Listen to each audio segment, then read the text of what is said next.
ஓம் சாந்தி. 11/2/2025 காலை முரளி. ஓம் சாந்தி. பாப்தாதா மதுபன்.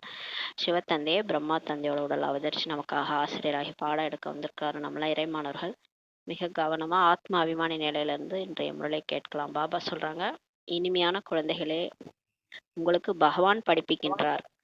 உங்களிடம் ஞான ரத்னம் இருக்கிறது. இந்த ஞான ரத்னங்களில் சம்பந்தப்பட்ட தொழிலை தான் நீங்கள் செய்ய வேண்டும். நீங்கள் இங்கே ஞானத்தை கற்றுக்கொள்கிறீர்கள், பக்தி இல்லை சொல்றார் பாபா. கடவுளே நமக்கு பாடம் எடுக்கிற படிக்க வைக்க வந்திருக்கிறார். நம்மள்ட்ட இப்ப ஞான ரத்னா இருக்குது, இது சம்பந்தப்பட்ட தொழிலை தான் நம்ம செய்யணுன்றாரு. இப்ப நீங்க இத ஞானத்தை கத்துக்கிறீங்க. இப்ப நீங்க பாபாட்ட நம்ம ஞானத்தை தான் கத்துக்கிறோம், பக்தி இல்லைன்னு சொல்றாரு. கேள்வி: மனிதர்கள் நாடகத்தின் எந்த ஒரு அதிசயமான நடிப்பின் பாகத்தை பகவானின் லீலை என்று புரிந்து அதை மகிமை செய்கிறார்கள்? மனுஷங்க நாடகத்துல ஒரு ஒரு நடிப்பின் பாகம் இருக்குதான், அதை பகவானுடைய லீலைன்ட்டு மகிமை செய்யறாங்க. பதில்: யார் எதில் தன் மனதிற்கு பிடித்த எண்ணம் வைக்கிறார்களோ அவர்களுக்கு அதனுடைய காட்சி ஏற்பட்டு விடுகிறது எனும்போது பகவான் காட்சி காட்டிவிட்டார் என்று புரிந்து கொள்கிறார்கள். ஆனால் அனைத்தும் நாடகத்தின்படிதான் நடக்கின்றது. பாபா சொல்றாரு, இப்ப நம்ம சிலர் முருக பக்தர், சிலர் கிருஷ்ண பக்தர்னா அப்படி தீவிரமா பக்தி செய்வாங்க. அவங்க காட்சி கிடைக்கணும்ட்டு ஒரு பாவனை வச்சு பக்தி செய்வாங்க. அப்ப அவங்களுக்கு என்ன மாதிரி அவங்க நினைக்கிறாங்களோ அந்த மாதிரியான காட்சி அவங்களுக்கு கிடைக்குது. அப்ப என்ன நினைச்சுக்கிறாங்க, ஒரு கடவுளே வந்துட்டாரு, கடவுளே நமக்கு காட்சி காமிச்சிட்டாரு அப்படின்ட்டு நினைச்சுக்கிறாங்க. ஆனா இதெல்லாம் எல்லாமே டிராமா படி நடக்குதுன்னு சொல்றாரு.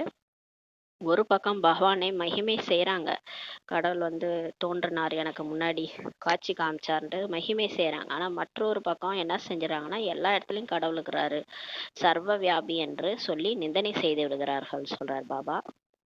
அப்ப எல்லா இடத்துலயும் எல்லா பொருளிலும் அக்ரிணை உயர்திணைன்னு எல்லாத்துலயும் கடவுள் இருக்கிறாரு அப்படின்ட்டு சொல்லிடுறாங்க. அப்ப அவர் நிந்தனை பண்ற மாதிரி தானே, இது காட்சி காட்டுறதை வச்சு அப்படி சொல்லிடுறாங்கன்னு சொல்றாரு. ஓம் சாந்தி. பகவானுடைய மகா வாக்கியம் மனிதர்களையோ அல்லது தேவதைகளையோ பகவான் என்று சொல்லப்படுவதில்லை என்று குழந்தைகளுக்கு புரிய வைக்கப்பட்டுள்ளது. பாபா நமக்கு புரிய வச்சிட்டார். முன்னாடியே நம்ம சொல்லிட்டார், எந்த ஒரு தேகதாரியும் தேகம் இருக்குதுன்னா அவங்க கடவுள் கிடையாது, அவங்களாம் பகவான் என்று சொல்லப்படுவதில்லைன்னு சொல்லி பாபா சொல்லிட்டாரு. பிரம்மா தேவதாய நமக, விஷ்ணு தேவதாய நமக, சங்கர தேவதாய நமக, பிறகு சிவ பரமாத்மாய நமக என்றுதான் சொல்லப்படுகிறது. சிவன் கோயில்ல கூட எழுதியிருப்பாங்க சிவ பரமாத்மாய நமகன்ட்டு, மற்றவங்களாம் தேவதைகள்லாம் எழுதியிருக்கு. அப்ப இதுல இருந்தே நமக்கு தெரியுது பகவான் ஒருத்தர் தான். சிவனுக்கு அவருக்கென சரீரம் இல்லை என்பதையும் நீங்க தெரிஞ்சிருக்கிறீங்கன்றாரு. சிவனுக்கு நமக்கு சரீரம் இல்லை, அதனாலதான் கோயில்ல மூலஸ்தானத்துல லிங்கம் வச்சு வழிபடுறாங்க. மூலவதனத்தில் சிவபாபா மற்றும் சாலி கிராமங்கள் இருக்கின்றனர். பரந்தாமத்துல சிவபாபா புள்ளியா இருக்கிறாரு, நம்மளும் ஆத்மாக்கள் சாலி கிராமங்கள் புள்ளியா இருக்கிறோம்னு சொல்றாரு. இப்போது ஆத்மாக்களின் தந்தை படிப்பித்துக் கொண்டிருக்கின்றார். இவர் ஆத்மாக்களுடைய அப்பா நமக்கு படிக்க வைக்கிறார். மற்ற எத்தனை சத்சங்கம் இருந்தாலும் அவை ஒன்றும் சத்தியமான சங்கம் இல்லை என்பதை குழந்தைகள் தெரிந்துள்ளார்கள். இப்ப நிறைய சத்சங்கங்கள் இருக்குது, நிறைய இடத்துல ஸ்பீச் பேசுறாங்க, நிறைய பேர் போறாங்க. ஆனா நமக்கு தெரியும் அதெல்லாம் சத்தியமான சங்கம் இல்லை. ஏன்னா யார் சத்தியமான ஒரு சிவனே பேசுறாருல, இதுதான் சத்தியமான சங்கம்ன்ட்டு நமக்கு தெரியும். அவை மாயின் சங்கமாகுன்றாரு. மற்ற இடம் எல்லாமே மாயையுடைய சங்கம்னு சொல்றார் பாபா. நமக்கு பகவான் படிப்புகின்றார் என்று அங்க யாரும் புரிந்து கொள்ள மாட்டார்கள். அங்க அந்த அந்த சத் சங்கத்துல போய் உட்காந்து கதா காலட்சேபம் கேட்பாங்க. ஆனா அங்க அவங்க கடவுளே சொல்லி கொடுக்குறாருன்ட்டு யாரும் புரிஞ்சிக்க மாட்டாங்க. கீதையும் கேட்கிறார்கள் என்றாலும் கூட கிருஷ்ண பகவானுடைய மகா வாக்கியம் என்றுதான் புரிந்து கொள்வார்கள். சில இடத்துல கீதையை கீதை உபன்யாசம்லாம் சொல்லுவாங்க. அங்க போனா கீதையோடைய ஸ்லோகனை சொல்லி சொல்லி அதோட அர்த்தம் சொல்லுவாங்க. அதை கேட்டா கூட கிருஷ்ண பகவானுடைய மகா வாக்கியம் தான் புரிஞ்சுக்குவாங்க. ஆனா கடவுளே பேசிட்டு இருக்கிறாருன்னு யாராவது புரிஞ்சுக்குவாங்களா? ஆனா அது இங்கதான் சொல்றாரு, நாளுக்கு நாள் கீதையின் பயிற்சி குறைந்து கொண்டே செல்கிறது, ஏனென்றால் தங்களுடைய தர்மத்தையே தெரிந்திருக்கவில்லை சொல்றாரு. நாளுக்கு நாள் கூட இப்ப கீதையோட பயிற்சி கூட குறைஞ்சிட்டே போகுது. ஏன்னா தங்களுடைய தர்மம் என்னன்னே அவங்கள தெரிஞ்சுக்கலன்னு சொல்றாரு. அனைவருக்கும் கிருஷ்ணரிடம் அன்பு இருக்கிறது. எல்லாருக்குமே கிருஷ்ணர்கிட்ட அன்பு இருக்கு. கிருஷ்ணரை தான் ஊஞ்சலில் வச்சு ஆட்டுறாங்க. நம்ம கிருஷ்ண ஜெயந்தி கொண்டாடுறோம், இந்த கிருஷ்ணர் பொம்மையை வச்சு ஊஞ்சலில் வச்சு ஆட்டுறாங்க. நாம் யாரை ஊஞ்சலில் வைத்து ஆட்டுவோம் என்பதை இப்போது நீங்கள் புரிந்துள்ளீர்கள். அவங்க வந்து கிருஷ்ணரை பகவான் நினச்சிட்டு ஊஞ்சலை வச்சு ஆட்டுறாங்க. இப்போ நம்ம தெரிஞ்சுக்கிட்டோம் யாரை ஊஞ்சலை வச்சு ஆட்டோம்னா குழந்தைகளை தான் ஊஞ்சலில் வைத்து ஆட்டப்படுகிறது, தந்தையை வைத்து ஆட்ட முடியாது. நம்ம பாபா வந்து புள்ளியா இருக்கிறாரு, அவருக்கு தான் உடம்பே இல்லை, அவரை எப்படி நம்ம ஊஞ்சலில் வச்சு ஆட்டுறது? நம்ம ஆத்மா நம்மளே புள்ளி, பாபாவும் புள்ளி. அப்போ நம்ம தந்தையை வச்சு ஊஞ்சலில் ஆட்ட முடியாது, குழந்தைகளை தான் ஊஞ்சலில் வச்சு ஆட்டப்படுகிறது. அப்போ நீங்கள் சிவபாபாவை ஊஞ்சலில் வைத்து ஆட்டுவீர்களா அப்படின்னு சொல்லி கேட்குறாரு. அவர் குழந்தையாகவே ஆகிறதில்ல, அப்புறம் எப்படி மறுபிறவியில் கூட அவர் வர்றதில்லை, அவர் புள்ளியாக இருக்கின்றார், அவரை எப்படி ஊஞ்சல் ஆட்டுவீர்கள்னு சொல்லி கேட்குறாரு. நிறைய பேருக்கு கிருஷ்ணருடைய காட்சி ஏற்படுகிறது. கிருஷ்ணருடைய வாயில் முழு உலகமும் இருக்கிறது, ஏனென்றால் அவர் உலகத்திற்கே எஜமானராக ஆகின்றார். கிருஷ்ணரோட காட்சி ஏற்படும், ஏன்னா நிறைய கிருஷ்ண பக்தர்கள் இருக்காங்க இல்லையா, அப்புறம் கிருஷ்ணரோட வாயில கூட முழு உலகமா இருக்கிற மாதிரிலாம் கூட காட்சி கிடைக்குதான் நிறைய பேருக்கு. ஏனென்றால் அவர் தானே உலகத்துக்கு எஜமானரா ஆகிறது தான் அந்த மாதிரி ஒரு காட்சி கிடைக்குது. எனவே உலகம் எனும் வெண்ணெய் இருக்கிறது, உலகம் எனும் வெண்ணெய் தான் வந்து, அதாவது கிருஷ்ணர் வெண்ணெய் சாப்பிட்டாரு சொல்லுவாங்க. அப்போ உலகம் எனும் வெண்ணெய் வந்து இருக்கிறது. அப்போ அந்த உலகத்தை தான் அவங்க வெண்ணெயா சொல்றாங்க. அவர்கள் தங்களுக்குள் சண்டையிட்டுக் கொள்வது கூட உலகம் எனும் வெண்ணெய்க்காகவே, நாம் வென்றுடுவோம் என்று புரிந்து கொள்கிறார்கள். கிருஷ்ணர் அவங்க என்ன நினச்சிக்கிறாங்க, வெளியே இந்த அமெரிக்கா ரஷ்யா அவங்களாம் வெளிநாட்டினர்லாம் சண்டையிட்டுக்கிறதுக்கே இந்த உலகத்துக்காக தான் நம்ம வந்து வென்றுடுவோன்ட்டு புரிஞ்சுக்கிறாங்க. ஆனா கிருஷ்ணருடைய வாயில் வெண்ணெய் உருண்டையை காட்டுகிறார்கள். இப்படி கூட அநேக விதமான காட்சிகள் கூட ஏற்படுகிறது. நிறைய பேருக்கு இந்த மாதிரி காட்சி கூட, கிருஷ்ணர் வாயில வெண்ணெய் அந்த மாதிரி காட்சிலாம் கிடைக்குதுன்றாரு. ஆனால் அதோட அர்த்தம் எதையும் புரிஞ்சுக்கல. அது என்ன அர்த்தம்னா, கடைசியில கிருஷ்ணர் கையில தான் அந்த உலகமே கிடைக்க போகுது. உலக அரசாட்சி வந்து கிருஷ்ணருக்கு கிடைக்குதுன்ற காட்சி தான் அது. இங்கே உங்களுக்கு காட்சிகளின் அர்த்தம் புரிய வைக்கப்படுகிறது. இங்க சென்டருக்கு வந்தாதான் நமக்கு வந்து எல்லா பக்தி மார்க்கத்தினுடைய எல்லா விஷயங்களுமே இங்கதான் நமக்கு அர்த்தம் புரிய வைக்கப்படுதுன்றாரு. பகவான் நமக்கு காட்சிகளை காட்டுகின்றார் என்று மனிதர்கள் புரிந்து கொள்கிறார்கள். ஏதாவது காட்சி கிடைச்சதுன்னா கடவுளே காட்சி காட்டுறாரு அப்படின்னு புரிஞ்சுக்கிறாங்க. யாரை நினைவு செய்கிறார்களோ, யாராவது கிருஷ்ணருடைய தீவிர பக்தி செய்கிறார்கள் என்றால் அவர்களுடைய மனோவிருப்பம் அல்ப காலத்திற்கு பூர்த்தியாகிறது என்பதை பாபா புரிய வைக்கின்றார். இப்போ வந்து யார் அவங்க நினைக்கிறாங்களோ, இப்போ முருகரோ இல்லை கிருஷ்ணரோ யாரோனாலும் நினைப்பாங்க. யாராவது கிருஷ்ணருடைய தீவிர பக்தி செய்கிறாங்கன்னா அவங்க மனோ விருப்பம் வந்து அல்ப காலத்திற்கு பூர்த்தி ஆகிறதுன்றது பாபா நமக்கு புரிய வைக்கிறார். அந்த காட்சின்றது அல்ப காலத்துக்கு அந்த மனோ விருப்பம் பூர்த்தி ஆகுதுன்றாரு. இது கூட நாடகத்துல பதிவாகி உள்ளது, அது வந்து டிராமால இருக்குது. இப்ப துவாபர யுகத்திலாம் கூட இந்த நிறைய நாயன்மார்கள், ஆழ்வார்கள் இவங்களுக்கெல்லாம் காட்சி கிடைச்சதா இருக்குது. நிறைய கடவுளே நேர்ல வந்தாரு, ஏதேதோ அற்புதம்லாம் பண்ணாரு அப்படிலாம் சொல்லுவாங்க. அதெல்லாம் நிறைய கதைகள் இருக்கு, அதெல்லாம் சிலது உண்மையும் கூட. அது ஏன்னா வந்து பாபா அந்த மாதிரி நாடகத்துல பதிவாயிருக்குன்றாரு. காட்சி காட்டுற விஷயம்லாம் இருந்ததுன்னா அப்ப அது வந்து நாடகத்துல இருக்குன்னு சொல்றாரு. அப்ப அதெல்லாம் உண்மைதான்றாரு. பக்தியிலே சில விஷயங்கள்லாம் உண்மைதான்றார். பகவான் காட்சியை காண்பித்தார் என்று சொல்ல முடியாது. யார் எந்த பாவனையில் யாருடைய பூஜை செய்யறாங்களோ அவர்களுக்கு அந்த காட்சி ஏற்படுகிறது. இப்ப ஒரு பாவனையோட நம்ம வந்து ஒரு வழிபடும் போது, அந்த பாவனையோட கிருஷ்ணரை அப்படியே நினைச்சு உருகும் போது அந்த கிருஷ்ணருடைய காட்சி சொர்க்கத்துல இருந்தார்ல, அந்த சொர்க்கத்துல நடிச்ச அந்த காட்சி வந்து அவங்களுக்கு தெரியுது, காட்சி வந்து அவங்களுக்கு ஏற்படுதுன்றாரு. இது நாடகத்தில் பதிவாகி உள்ளதுன்னு சொல்றாரு. பகவான் காட்சியை காட்டுகின்றார் என்று அவருடைய மகிமை பாடுறாங்க. எதுக்கு இறைவனுக்கு புகழ் பாடுறாங்கன்னா அவரு காட்சி காட்டுறாரு. ஏன்னா காட்சி காட்டுறது தானே இப்ப ஃபுல் டிராமாவே அப்படிதானே இருக்குது. இப்ப பிரம்மா பாபா உடல்ல வரும்போதும் காட்சி தான் காமிச்சாரு, இப்ப கடைசியாவும் காட்சி தான் எல்லாருக்கும் காட்ட போறாரு. அப்ப எல்லாமே இந்த பதிவாய் இருக்கிற சீன் எல்லாமே அவர் காட்சியா காட்ட போறாரு. அதான் சூட்சும உலகத்துல ட்ரெஸ்ஸே வச்சிருக்காருல எல்லாத்துக்கும், முருகர்ல இருந்து பிரம்மா விஷ்ணு சங்கரர் எல்லா ட்ரெஸ்ஸையும் போட்டுதான் காட்சி காட்ட போறாரு. யார் எந்த பாவனையோட வணங்குறாங்களோ அவங்களுக்கு அந்த காட்சி கிடைக்குதுன்றாரு. இதுதான் பக்தியில நடக்கிற விஷயம். அதனாலதான் அவங்க வந்து நம்ப மாட்றாங்க. ஒரு பக்கம் இவ்வளவு மகிமையும் பாடுறாங்க, மற்றொரு பக்கம் கல்லிலும் முள்ளிலும் பகவான் இருக்கிறார் என்று சொல்லிடுறாங்க. இந்த காட்சி கிடைக்கிறதுனால எல்லாருலயும் கடவுள் இருக்கிறாருன்ட்டு நினைச்சுக்கிறாங்க. அதை பார்த்தா நானே கடவுள், நானும் கடவுள், நீயும் கடவுள் சொன்னதெல்லாம் இந்த காட்சியை வச்சுதான் சொல்லிட்டாங்க போல. அதனால மகிமையும் ஒரு பக்கம், எல்லா புகழும் இறைவனுக்கேன்னு பாடினாலும் ஒரு பக்கம் கல்லுலயே இருக்கிறாரு முள்ளுலயே இருக்கிறான்ட்டு அவரை புகழதான் நினைச்சிட்டு இழந்துட்டாங்கன்னு சொல்லி பாபா சொல்றாரு. கிருஷ்ணருடைய காட்சி ஏற்பட்டது என்றால் நாம் கிருஷ்ணபுரிக்கு கண்டிப்பாக செல்வோம் என்று புரிந்து கொள்கிறார்கள். அவங்களுக்கு என்ன தோணுதுன்னா, இப்போ கிருஷ்ணரோட காட்சியே கிடச்சிச்சுன்னா நம்ம அவ்வளோதான் கிருஷ்ணரோடய போயிடுவோம் அப்படின்னு நினச்சிக்கிறாங்க. கிருஷ்ணபுரிக்கே போயிடுவோம், சொர்க்கத்துக்கு போயிடுவோன்ட்டு நினச்சிக்கிறாங்க. ஆனால் கிருஷ்ணபுரி எங்கேருந்து வரும்னு சொல்லி பாபா கேட்குறாரு. காட்சி கிடச்ச உடனே நம்ம போயிட முடியுமா சொர்க்கத்துக்கு? கிருஷ்ணபுரிக்கு போகிறதுக்கே அவ்வளோ மெனக்கெடணும், எவ்வளோ முயற்சி செய்யணும், அப்போ தான் போக முடியும். ஆனால் அவங்க பாபா கேட்குறாரு, இங்கே கிருஷ்ணபுரி எப்படி வரும்ன்றாரு. இப்போது இந்த ரகசியங்கள் அனைத்தையும் பாபா இங்கே புரிய வைக்கின்றார். கிருஷ்ணபுரியின் ஸ்தாபனை நடந்து கொண்டிருக்கிறது. இப்போ பாபா இதெல்லாம் நமக்கு இங்கே தான் புரிய வைக்கிறார், சென்டரில் தான் புரிய வைக்கிறார் இந்த ரகசியம்லாம். கிருஷ்ணபுரியின் ஸ்தாபனையே இப்பதான் நடந்துட்டு இருக்குன்றாரு. ஆனா இப்ப நம்ம இருக்கிறது என்னன்னா கம்சபுரின்றாரு. இது கம்சபுரி ஆகும். கம்சன், அகாசுரன், பகாசுரன், கும்பகர்ணன், ராவணன் போன்ற இவை அனைத்தும் அசுரர்களின் பெயராகும்.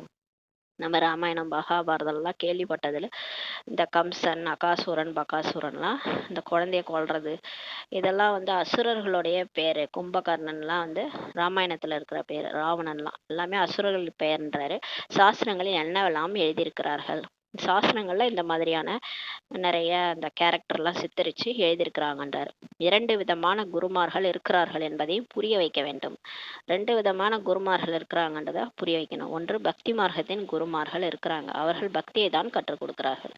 இப்போ கூட நம்ம நிறைய குருமார்கள்லாம் நம்ம சாய்பாபா அந்த மாதிரிலாம் நிறைய பேர் போயிருக்கோம். அவங்களாம் வந்து அந்த பக்தியை சொல்லி கொடுக்குறாங்கன்றாரு. இந்த தந்தை நமக்கு வந்திருக்காரு இல்லையா, சத்குரு, அவர் தான் சத்குரு. அவர் ஞான கடலா இருக்கிறாரு. இவரே தான் சத்குரு என்று சொல்லப்படுகிறது. இவர் ஒருபோதும் பக்தியை கற்றுக் கொடுப்பதில்லை. நல்லா புரிஞ்சுக்கணும், நம்ம பாபா ஞானத்தை தான் சொல்லி கொடுக்குறாரு, பக்தியை நமக்கு சொல்லி கொடுக்கல. பக்தியை விட தான் சொல்றாரு. அதாவது கொஞ்சம் கொஞ்சமா நம்ம ஞானம் ஏற ஏற தானாவே பக்தியை விட்டுடும். அதான் சொல்றாரு, பக்தியை பாபா கற்றுக் கொடுக்கறதில்ல, ஞானத்தை தான் கற்றுக் கொடுக்கின்றார். மனிதர்கள் பக்தியில் எவ்வளவு குஷி அடைகிறார்கள், இசையை இசைக்கிறார்கள். பனாரஸில் பார்த்தீர்கள் என்றால் அனைத்து தேவதைகளின் கோயிலையும் உருவாக்கி விட்டார்கள். பக்தியில அந்த ஒரு பூஜை புனஸ்காரம் செய்யறதுலே ஒரு குஷி அடைஞ்சிடுறாங்க. அந்த இசையெல்லாம் இசைக்கிறாங்க, அதுல ஒரு மகிழ்ச்சி அடைகிறாங்க. பனாரஸ்ல கூட பாத்தீங்கன்னா எல்லா தேவதைகளோட கோயிலை கூட உருவாக்கிட்டாங்கன்னு சொல்லி பாபா சொல்றாரு. இவை அனைத்தும் பக்தி மார்க்கத்தின் கடைக்காரர்கள், பக்தியின் தொழிலாகும் சொல்றாரு. அந்த கோயில்கள் எல்லாமே பக்தி மார்க்கத்தினுடைய கடைன்னு சொல்றாரு. அது எல்லாமே பக்தியின் தொழில்ன்றாரு. ஆனா நம்ம என்ன பண்ணணும், குழந்தைகளாகிய நீங்கள் ஞான ரத்தனங்கள் தொழிலை இப்ப செய்ய வேண்டும். இதையும் கூட வியாபாரம் என்றுதான் சொல்லப்படுகிறது. இப்ப பாபா நமக்கு ஞான ரத்தனங்களை கொடுக்குறாரு. இப்போ பிளேட்டா டெய்லி ஒரு பிளேட்ல நிரப்பி கொடுக்குறாரு. அதை போய் நம்ம வியாபாரம் பண்ணிட்டு வரணுன்றாரு. இதை யார் நல்லா வியாபாரம் பண்றீங்கன்னு பாக்குறாரு. வியாபாரி, ரத்ன வியாபாரி ஏதாவது சூஸ் பண்ணியிருக்கிறார், ரத்ன வியாபாரி தான். பாபாவும் கூட, பிரம்மா பாபா கூட ரத்தினங்களின் வியாபாரி தான். இவை எப்படிப்பட்ட ரத்தினங்கள் என்பதை நீங்கள் புரிந்து கொள்கிறீர்கள். ஆனா நமக்கு தான் இதோட வேல்யூ தெரியும். இந்த ஒவ்வொரு பாயிண்ட்டும் எவ்வளோ பெரிய விஷயம். அந்த பாபாவோட முரளி ஒரு லைனுமே லட்சக்கணக்கான ரூபாய். இது எப்படிப்பட்ட ரத்தினங்கள்ட்டு நீங்க புரிந்து கொள்கிறீர்கள். கல்பத்திற்கு முன்னால் யார் புரிந்து கொண்டார்களோ அவர்கள் தான் இந்த விஷயங்களை எல்லாம் புரிந்து கொள்வார்கள். மற்றவர்கள் புரிந்து கொள்ளவே மாட்டார்கள் சொல்றாரு. வெளியில இருக்கிறவங்களாம் நம்ம போய் தலையை உடச்சிக்கிட்டாலும் இதெல்லாம் சொல்லி புரிய வச்சாலும் புரிஞ்சுக்க மாட்டாங்க. பாபா சொல்றாரு, போன கல்பத்துல யார் இந்த விஷயங்கள்லாம் கேட்டாங்களோ அவங்க தான் புரிஞ்சுக்குவாங்கன்றாரு. யாரெல்லாம் பெரியவர்கள் இருக்கிறார்களோ அவர்கள் கடைசியில் வந்து புரிந்து கொள்வார்கள். பெரிய பெரிய ஆளுங்கள்லாம் இருக்கிறாங்களே, விஐபிஸ்லாம் வருவாங்க, சயின்டிஸ்ட்டு விஐபிஸ் எல்லாம் கடைசியில வந்து புரிஞ்சுக்குவாங்கன்றார். மாறியும் இருக்கிறார்கள் அல்லவா, சிலர் மாறி பிகேவாவும் ஆகியிருக்கிறாங்கன்னு சொல்றாரு. செலிபிரிட்டிஸ்லாம் கூட இப்ப சினிமா நடிகர் கூட ஒருத்தர் ஹிந்தியில இருக்காரு. அவர் வந்து பாபா அவரை தேர்ந்தெடுத்திருக்காரு. அவர் மூலமா இந்த பிலிம் சம்பந்தப்பட்ட விஷயம்லாம் நடக்குது சேவையில. அதனால அவரை பிகே ஆக்கியிருக்காரு பாபா. அந்த மாதிரி சிலர் மாறி இருக்கிறாங்க அல்லவான்றாரு. ராஜா ஜனகரின் கதையும் கூட சொல்கிறார்கள். பிறகு ஜனகர் அனுஜனகர் ஆகினார் அப்படின்ற கதையெல்லாம் இருக்குது. யாருடைய பெயரையாவது கிருஷ்ணர் என்று இருந்தது என்றால் நீ அணு தெய்வீக கிருஷ்ணனாக ஆவா என்று சொல்வார்கள். அதாவது அணுன்னு சேர்த்து சொல்லுவாங்க பொழுது. ராதானா அனுராதா, அந்த மாதிரி அணுன்னு சேர்த்து சொல்லுவாங்களாம். அந்த சர்வ குணங்களும் நிறைந்த கிருஷ்ணர் எங்கே, இவர்கள் எங்கே? சிலருடைய பெயர் லட்சுமி என்று இருக்கிறது. பிறகு இந்த லட்சுமி நாராயணுக்கு முன்னால் சென்று மகிமை பாடுகிறார். அதாவது பேர் வச்சுக்கிட்டா நம்ம அந்த மாதிரி ஆயிட முடியாதுன்றாரு. அதாவது அணு தெய்வீக கிருஷ்ணர் இப்படிலாம் வச்சுக்கிறாங்க. ஆனா அந்த கிருஷ்ணர் எங்க, இந்த கிருஷ்ணர் எங்கன்றாரு. லட்சுமின்னு பேர் வச்சுக்கிட்டா நம்ம லட்சுமி நாராயணுக்கு முன்னாடி போயிட்டு பாட்டு கூட பாடுறாங்க, அவங்களோட மகிமை பாடுறாங்கன்றாரு. இவர்களுக்கும் நமக்கும் ஏன் வித்தியாசம் வந்தது என்று புரிந்து கொள்கிறார்களா என்ன? பாபா கேட்குறாரு. நம்ம போயிட்டு பேர் மட்டும் லட்சுமின்னு வச்சுக்கிறோம், போய் லட்சுமி நாராயணன் முன்னாடி நம்ம மகிமை பாடுறோம். இவங்களுக்கும் நமக்கு என்ன வித்தியாசம்ன்ட்டு புரிஞ்சுக்குவா செய்கிறாங்கன்றாரு. இப்போது குழந்தைகளாகிய உங்களுக்கு இந்த சிஷ்ய சக்கரம் எப்படி சுற்றுகிறது என்ற ஞானம் இப்போ கிடைத்திருக்கிறதுன்றாரு. இப்போதான் நமக்கு வந்து இந்த சிஷ்ய சக்கரம் எப்படி சுத்துது, இதில் எத்தனை யுகம் இருக்கு, இப்போ நம்ம கலியுகத்தில் இருக்கோம், அடுத்து சத்தியுகம் வரப்போகுது, இதெல்லாம் நம்ம தான் புரிஞ்சுக்கிட்டோம். நீங்கள் தான் 84 பிறவி எடுப்பீர்கள்ன்றாரு. இந்த சக்கரம் அநேக முறை சுற்றி வந்திருக்கிறது. இந்த 84 பிறவி நம்ம நிறைய தடவை நடிச்சிட்டோன்றாரு. நிறைய தடவை சுற்றி வந்துட்டீங்கன்றாரு. ஒருபோதும் இந்த சக்கரம் நிற்காது, இது இது வந்து திரும்ப திரும்ப நடக்கும்ன்றாரு. நீங்கள் இந்த நாடகத்தில் நடிகர்களாக இருக்கிறீங்க. இது வந்து எந்த எதுவும் புதிதல்ல. இந்த ஒரு ஞானமே இருந்தாலே நம்ம வாழ்க்கையில டென்ஷனே ஆக தேவையில்ல. அதான் சொல்றாரு. இப்போ நம்ம வந்து இந்த நாடகத்துல நடிகரா நம்ம இருக்கிறோம். நாம் இந்த நாடகத்தில் நடிப்பை நடிக்க வந்திருக்கிறோம் என்ற அளவிற்கு மனிதர்கள் கண்டிப்பாக தெரிந்திருக்கிறாங்க. ஆனா வெளி உலகத்தினருக்கு தெரியுது. அதாவது ஷேக்ஸ்பியர் கூட சொன்னார், இந்த உலகமே ஒரு நாடக மேடை, நாம் அனைவரும் நடிகர்கள். அதை வெளி உலகத்துல இருக்கிறவங்க தெரியுது. அதாவது எல்லாமே ஞானத்துலலாம் கொஞ்சம் சொல்றாங்க அவங்களும். வாழ்க்கையெல்லாம் சும்மா, அதாவது என்ன எடுத்துட்டு போக போறோம், என்ன எடுத்துட்டு வந்தோம், இதெல்லாம் சும்மா அப்படின்ட்டு நம்மளாம் ஒரு ஆக்டரு, நடிக்கிறோம் அந்த அளவுக்கு மனிதர்கள் கண்டிப்பாக தெரிஞ்சிருக்கிறாங்கன்றார். மற்றபடி நாடகத்தின் முதல் இடை கடைசி தான் தெரிஞ்சுக்கலன்றார். ஆக்டராக இருக்கிறாங்க, ஆனால் அந்த சினிமா எப்போ ஸ்டார்ட் ஆச்சு, எல்லையற்ற சினிமா எப்போ முடியும், இந்த முதல் இடை கடை தான் அவங்க தெரிஞ்சுக்கலன்றார். ஆத்மாக்களாகிய நாம் இருக்கும் இடம் வெகு தூரத்தில் இருக்கிறது என்பதை குழந்தைகளாகிய நீங்கள் தெரிஞ்சிருக்கிறீங்க. இப்போ நம்ம பிகே ஆனவங்க நமக்கு தான் எல்லாமே தெரியும், பரந்தாமோ ரொம்ப தூரத்தில் இருக்குன்ட்டு. அங்கே சூரிய சந்திரனுடைய வெளிச்சம் கூட கிடையாது. இங்கே சூரிய சந்திரன்னா இங்கே பூமி கிட்ட தான் இருக்குது. பூமிக்கு லைட்டு மாதிரி காலையில் லைட்டு கொடுக்கறதுக்காக சூரியன் இருக்குது, நைட்டில் லைட்டு கொடுக்கறதுக்காக பல்பு மாதிரி சந்திரன் இருக்குன்ட்டு சொல்கிறாரு. இதெல்லாம் இல்லாத இடம் தான் அங்கே வந்து பரந்தாமம். இவை அனைத்தும் புரிந்து கொள்ளக்கூடிய குழந்தைகளில் கூட குறிப்பாக சாதாரண ஏழைகள் தான் ஆகிறார்கள். ஏனென்றால் பாரதம் தான் அனைத்திலும் செல்வம் மிக்கதாக இருந்தது. இப்போது பாரதம் தான் அனைத்திலும் ஏழையாக ஆகியிருக்கிறது. இந்த ஞானத்தெல்லாம் யார் புரிஞ்சுக்குவாங்கன்னா குறிப்பாக சாதாரண ஏழைகள் தான் புரிஞ்சுக்குவாங்கன்றாரு. அவங்க தான் வந்து இங்கே பிகே ஆகிறாங்க. ஏன்னா பாரதத்துல தான் எல்லா செல்வ செழிப்பும் இருந்தது, இப்போ அது வந்து ஏழையாயிடுச்சுன்றாரு. விளையாட்டு அனைத்தும் பாரதத்தை வைத்தே தான் நடைபெறுவதாகும். இந்த ஃபுல் திருவிளையாடலே பாரதத்தை வச்சுதான் இருக்குதுன்னு சொல்றாரு. பாரதத்தை போல் தூய்மையான கண்டம் வேறு எதுவுமே இல்லை சொல்றாரு. ஒரு காலத்துல தூய்மையா இருந்தது பாரத கண்டம் தான். தூய்மையான உலகத்தில் தூய்மையான கண்டம் இருக்கிறது, வேறு எந்த கண்டமும் அங்கு இருப்பதே இல்லை. இந்த உலகம் தூய்மையா இருக்கும்போது ஒரே கண்டம் தான் இருந்துச்சு, தூய்மையான கண்டம் பாரதம் மட்டும் தான் இருந்துச்சுன்றாரு. இந்த முழு உலகம் ஒரு எல்லையற்ற தீவாக இப்போ இருக்குது. எப்படி இலங்கை ஒரு தீவாக இருக்கிறதோ அது போலாகும். இது நல்லா இருந்துச்சு. பாபா சொல்றாரு, இப்போ இந்த ஃபுல் உலகமே கடலுக்கு மேலே இருக்குதான். இது எல்லாமே தீவு மாதிரி இப்போ இருக்குதுன்றாரு. இலங்கை எப்படி ஒரு தீவு மாதிரி இருந்துச்சோ அது மாதிரி இது முழு உலகமே இப்போ கடலுக்கு மேலே மிதந்துட்டு இருக்குதுன்றாரு. ராவணன் இலங்கையில் இருந்தான் என்று காட்டுறாங்க. ராவனுடைய ராஜ்யம் முழு எல்லையற்ற இலங்கையில் இருக்கிறது என்பதை இப்போது நீங்க புரிஞ்சுக்கிட்டீங்கன்றாரு. ராவணன் தான் இலங்கையில் இருந்தான்ட்டு காட்டுறாங்க, ஆனா ராவண ராஜ்யமே முழு எல்லையற்ற இலங்கைன்றது முழு உலகத்தையும் சொல்றாரு. அதுல இப்ப நீங்க இருக்கிறீங்கன்ட்டு நீங்க புரிஞ்சிட்டீங்க. இந்த உலகம் முழுவதும், இந்த படைப்பு முழுவதுமே சமுத்திரத்தின் மீது இப்போ நிற்கிறதுன்றார். இந்த படைப்பு முழுவதுமே சமுத்திரத்தின் மீது இப்ப நிக்குதுன்றார் பாருங்க. அப்ப அந்த முழு உலகமே அந்த ஒரு தீவு மாதிரி இப்ப இருக்குன்றாரு. இது ஒரு தீவாகும். இதுலதான் நம்ம மாட்டிட்டு இருக்கிறோம். ஆத்மாக்கள்லாம் சீதை மாதிரி மாட்டிட்டு இருக்கிறோம். இதன் மீது ராவனுடைய ராஜ்யம் இப்ப இருக்கிறது. இந்த சீதைகள் அனைவரும் ராவனுடைய ஜெயிலில் இருக்கிறார்கள் சொல்றாரு. அவர்கள் எல்லைக்குட்பட்ட கதைகளை உருவாக்கிட்டாங்க. அப்ப ராமர் வந்து சீதையை அந்த இலங்கையில இருந்து மீட்டுட்டு போறாருல. இப்ப நம்ம ராமர் சிவபாபா தான் வராரு. இந்த எல்லைக்கு அப்பாற்பட்ட இந்த பெரிய இந்த இலங்கையில நம்ம உலகம் வந்து ஒரு இலங்கை மாதிரி இருக்குது. முழு உலகமே இலங்கை மாதிரி இருக்குது. அதுல நம்ம சீதைகள்லாம் மாட்டிட்டு இருக்கிறோம். இப்போ வந்து நம்மளை கூட்டு போவார் ராமர் வராரு. அதான் சொல்றார், அவர்கள் எல்லைக்குட்பட்ட கதையை அந்த ராமாயணத்தை உருவாக்கிட்டாங்க. இவை அனைத்தும் எல்லையற்ற விஷயமாகும் சொல்றாரு. இந்த ராமாயணம் மகாபாரதம் எல்லாமே இந்த எல்லையற்ற விஷயத்தை பத்தி தான் அவங்க கதைகளா உருவாக்கியிருக்கிறாங்கன்றார். எல்லையற்ற நாடகமாக இது இருக்கிறது. பிறகு அதிலேயே சிறிய சிறிய நாடகத்தை உருவாக்கியுள்ளார்கள்னு சொல்றாரு. இந்த சினிமா போன்றவங்களும் கூட இப்போதுதான் உருவாகியுள்ளது. இந்த சினிமாலாம் கூட இப்பதான் வந்தது. கொஞ்சம் கொஞ்சம் இந்த பிரம்மா பாபா சொன்னார், அவர் ஏதோ ஒரு படத்தை பார்த்தாரு, அந்த மாதிரி தான் அந்த காலத்துல இருந்து தான் கொஞ்சம் ஆரம்பிச்சிருக்குதே சினிமா. அப்ப சினிமா கூட எதுக்குன்னா நம்ம இந்த இந்த இந்த ஞானத்தை புரிய வைக்கிறதுக்காக தான் அந்த சினிமா கூட வந்திருக்குன்னு சொல்றாரு. எனவே பாபாவுக்கும் கூட புரிய வைப்பதற்கு சுலபமாக இருக்கிறதா இந்த சினிமா இருக்கிறதுனால, அதை வச்சு நம்ம ஞானத்தை ஈஸியா புரிய வைக்கணும்னு சொல்றாரு. அதனாலதான் பாபாவுக்கு புரிய வைக்க ஈஸியா இருக்குதான். எல்லையற்ற நாடகம் முழுவதும் குழந்தைகளாகிய உங்களுடைய புத்தியில் இப்போது இருக்கிறதுன்றாரு.